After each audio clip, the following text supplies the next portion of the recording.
ಇಂಗ್ಲೀಷ್ನಲ್ಲಿ ಹೇಳಿದ್ದನ್ನೇ ಕನ್ನಡದಲ್ಲಿ ಹೇಳ್ತೇನೆ, ಚುಡುಕಾಗಿ ಹೇಳ್ತೇನೆ, ಅಷ್ಟು ಉದ್ದ ಹೇಳೋದಿಲ್ಲ. ಯಾಕಂದರೆ ನನಗೆ ಹಸಿವಾಗಿ ನಿದ್ರೆ ಬರ್ತದೆ. ನಾನು ಊರಿನಲ್ಲಿದ್ದರೆ 9 ಗಂಟೆಗೆ ಮಲಗಬೇಕು, ನಾನು 4 ಗಂಟೆಗೆ ಹೇಳ್ತೇನೆ. ಹಾಗಾಗಿ 9 ಗಂಟೆ ನಂತರ ನಾನು ಈವ್ನಿಂಗ್ ಫಂಕ್ಷನ್ಸ್ಗೆ ಹೋಗೋದೇ ಇಲ್ಲ. ಯಾಕಂದರೆ ಹೋದರೆ ನಿದ್ರೆ ಬರ್ತದೆ. ನಿದ್ರೆಯಲ್ಲಿ ಏನು ಮಾತಾಡ್ತಾರೋ ಗೊತ್ತಾಗೋದಿಲ್ಲ. ನಿಮಗೆಲ್ಲರಿಗೆ ನಾನು ಏನು ಹೇಳೋದಂದರೆ ಭಾಳ ಸುಲಭ. ನಿಮಗೆ ಆರೋಗ್ಯದಲ್ಲಿ ಇರಬೇಕಾ, ಎಲ್ಲರನ್ನು ಪ್ರೀತಿ ಮಾಡಿ. ಅನಾರೋಗ್ಯದಲ್ಲಿರಬೇಕಾ, ದ್ವೇಷ ಮಾಡಿ. ಈ ದ್ವೇಷದಷ್ಟು ದೊಡ್ಡ ಅನಾರೋಗ್ಯಕ್ಕೆ ಕಾರಣ ಬೇರೆ ಇಲ್ಲ.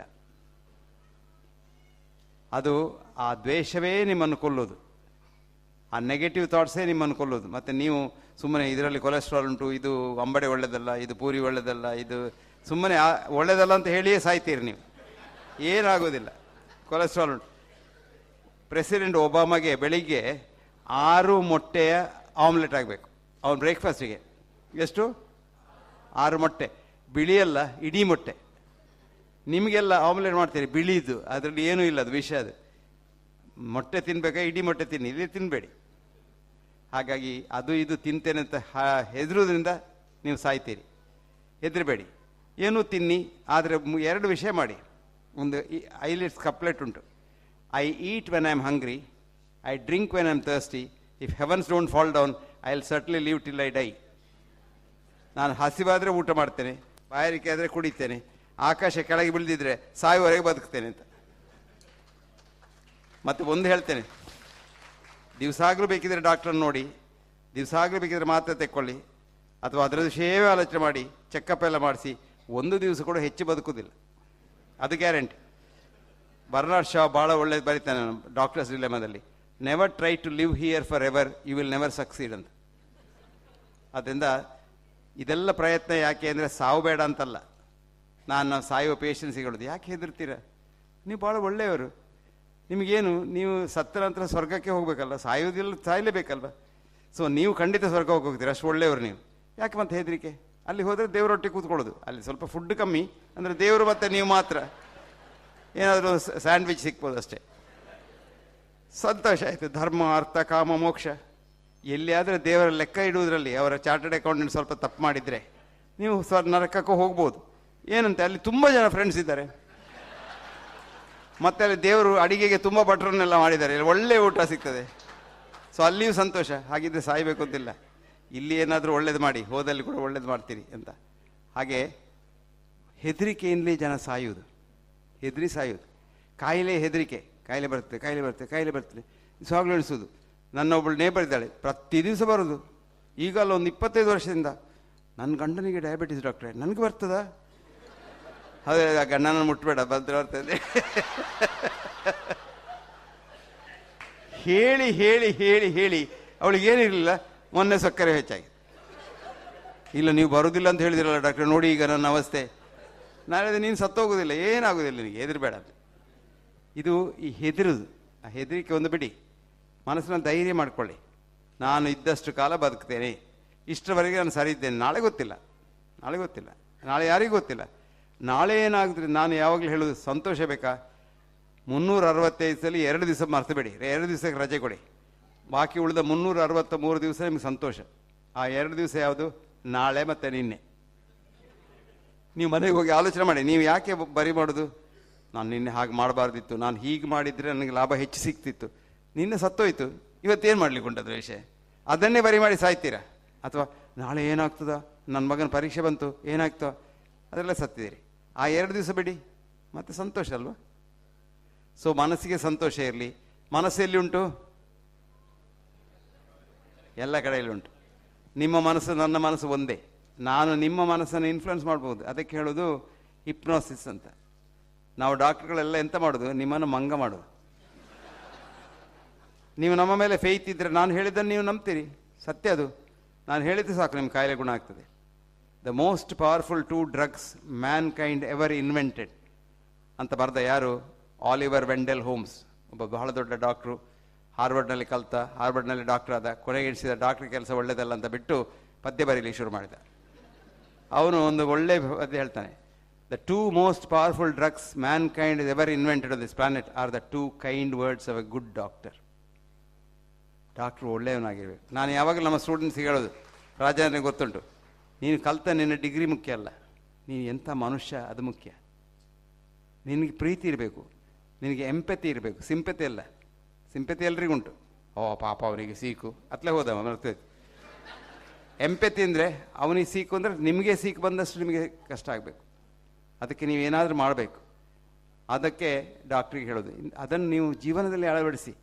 ಎಲ್ಲರನ್ನೂ ಪ್ರೀತಿ ಮಾಡಿ, ಸರ್ವಭೂತ ಪ್ರೀತಿ. ಎಲ್ಲರನ್ನೂ ಅಂದರೆ ಪ್ರಾಣಿ, ಹಕ್ಕಿ, ಎಲ್ರಿಗೂ ಪ್ರೀತಿ ಮಾಡಿ. ಅವುಗಳು ನಮ್ಮ ಹಾಗೆ ಅಲ್ವಾ? ಹಾಗಾಗಿ ಎಲ್ಲರನ್ನೂ ಪ್ರೀತಿ ಮಾಡಿದರೆ ಈ ಲೋಕದಲ್ಲಿ ಮನುಷ್ಯನಿಗೆ ಏನೂ ಕಷ್ಟ ಇಲ್ಲ. ಮತ್ತು ಕಾಯಿಲೆ ಎಲ್ಲ ಬರೋದು ಮನಸ್ಸಿನಿಂದ.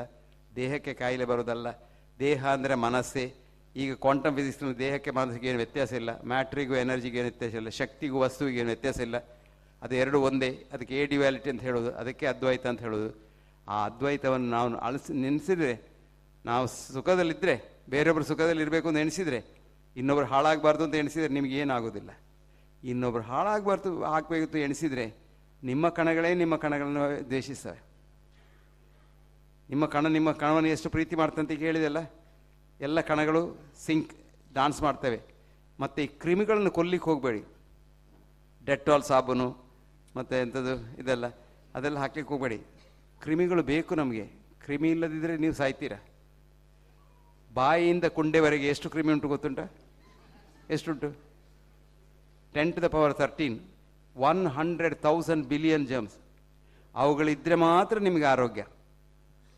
ನಾನು ಕೊಟ್ಟ ಒಂದು ಆ್ಯಂಟಿಬಯೋಟಿಕ್ ತಿಂದರೆ ಅದರಲ್ಲೊಂದು ಮಿಲಿಯಾಂತರ ಸತ್ತೋಯ್ತು.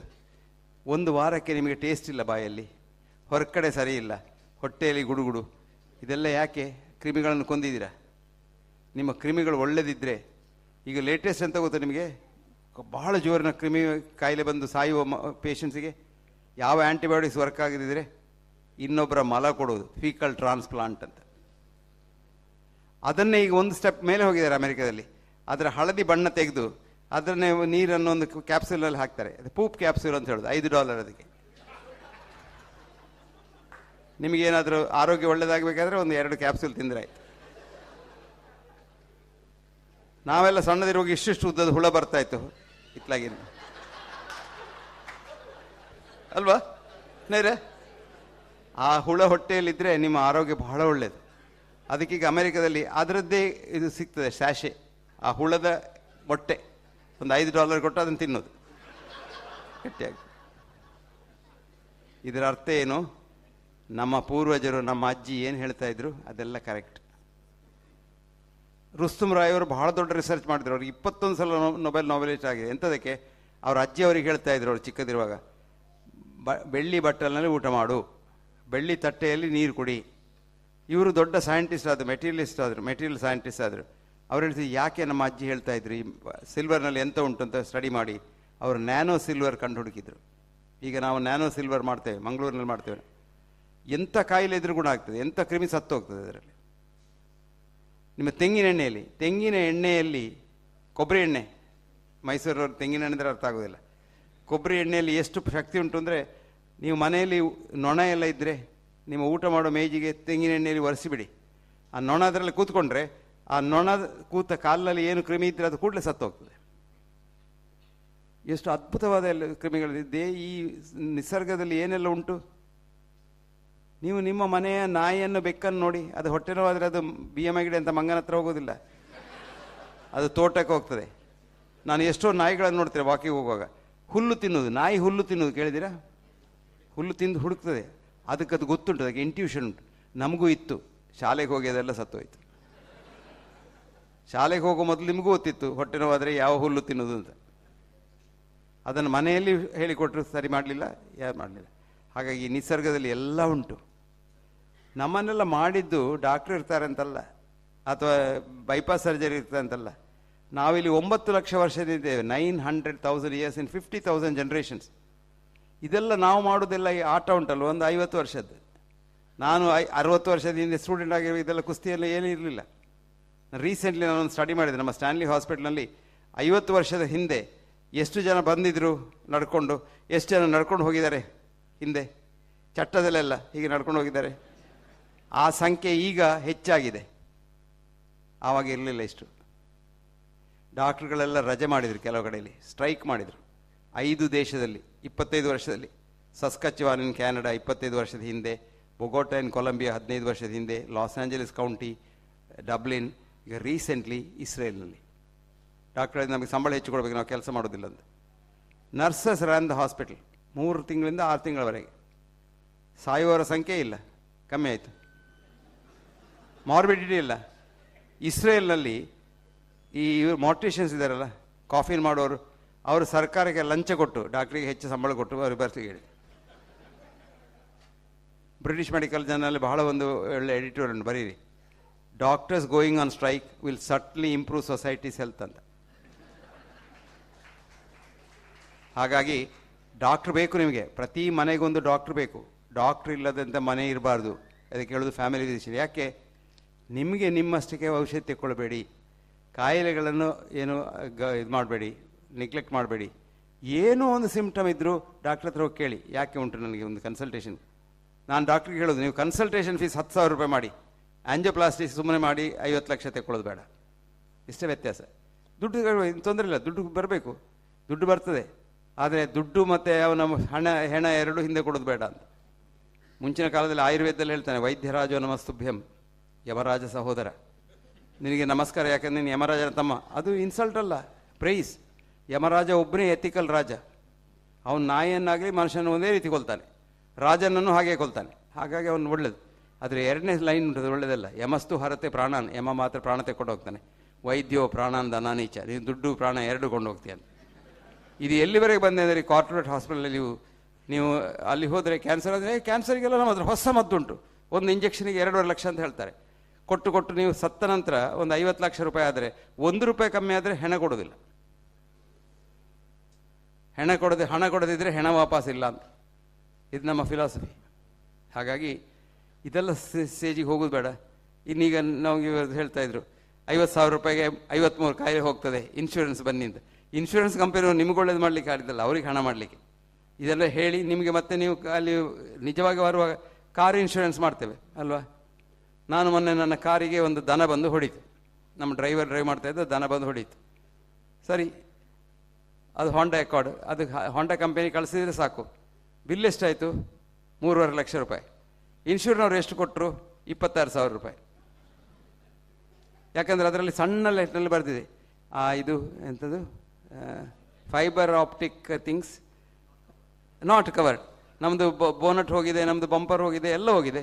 ಅದಕ್ಕೆ ಆಯಿತು 2.5 ಲಕ್ಷ ರೂಪಾಯಿ. ಅದು ಕವರ್ ಇಲ್ಲ. ಮತ್ತೆಂಥದ್ದು ಎಂಥದೊಂದು ಇಂಜಿನ್ದು ಪಾರ್ಟ್ ಹೋಗಿದೆ ಅಂತ, ಅದಕ್ಕೆ ಕೊಡ್ತಾರೆ ಅವರು 26,000 ರೂಪಾಯಿ. ಇನ್ಶೂರೆನ್ಸ್ ಕಂಪನಿಯವರು ನಮ್ಗೆ ಒಳ್ಳೇದು ಮಾಡೋದಲ್ಲ. ಅಮೆರಿಕದಲ್ಲಿ ಈಗ HMOs ಇನ್ಶೂರೆನ್ಸ್ ಕಂಪನೀಸ್ ದಿವಸಕ್ಕೊಂದೊಂದು ಸಾಯ್ತಾ ಉಂಟು. ಯಾಕಂದರೆ ನಿಜವಾಗಿ ನಿಮ್ಮ ಕಾಯಿಲೆ ಬಂದಾಗ ಅವ್ರು ದುಡ್ಡು ಕೊಟ್ಟರೆ ಈಗಿನ ರೇಟ್ನಲ್ಲಿ ಅವ್ರ ಕಂಪನಿ ಮೆಚ್ಚಬೇಕು. ಹಾಗಾಗಿ ಇದೆಲ್ಲ ಸುಳ್ಳು. ನಮ್ಮನ್ನು ನಾವು ಪ್ರೀತಿಯಲ್ಲಿ ಇಟ್ಟುಕೊಳ್ಳುವ, ಒಬ್ಬರನ್ನೊಬ್ಬರು ಪ್ರೀತಿ ಮಾಡುವ, ಕಾಯಿಲೆ ಬರುವುದಿಲ್ಲ, ದ್ವೇಷ ಬೇಡ, ಎಲ್ಲರೂ ಫ್ರೆಂಡ್ಸ್ ಆಗುವ. ಆಪ್ತೋಪಸೇವಿ ಭವೇತ್ ಆರೋಗ್ಯಂ, ಎಲ್ಲರೂ ನನ್ನ ಸಂಬಂಧ. ಆಚಾರ್ಯರು ನಮ್ಮ ಸಂಬಂಧ, ಅಮ್ಮನೂ ಸಂಬಂಧ, ರಾಮ್ಕಿ ಸಂಬಂಧ, ರಾಜೇಂದ್ರ ಸಂಬಂಧ, ನಮ್ಮ ಕ್ಯಾಪ್ಟನ್ ಗಣೇಶ್ ಕಾರ್ಣಿಕನ ಅಣ್ಣ ಕೂಡ ನಮ್ಮ ಸಂಬಂಧ. ಏನು ವ್ಯತ್ಯಾಸ? ಬ್ರಾಹ್ಮಣ ಬೇರೆ ಶೂದ್ರ ಬೇರೆ ಅಂತಿಲ್ಲ, ಎಲ್ಲರೂ ಒಂದೇ. ಜನ್ಮದಿಂದ ಏನಾಗೋದು? ಪ್ರಾಣಿ. ಜನ್ಮನೇ ಜಾಯತೆ ಜಂತು, ಕರ್ಮಣೇ ಜಾಯತೆ ದ್ವಿಜಃ.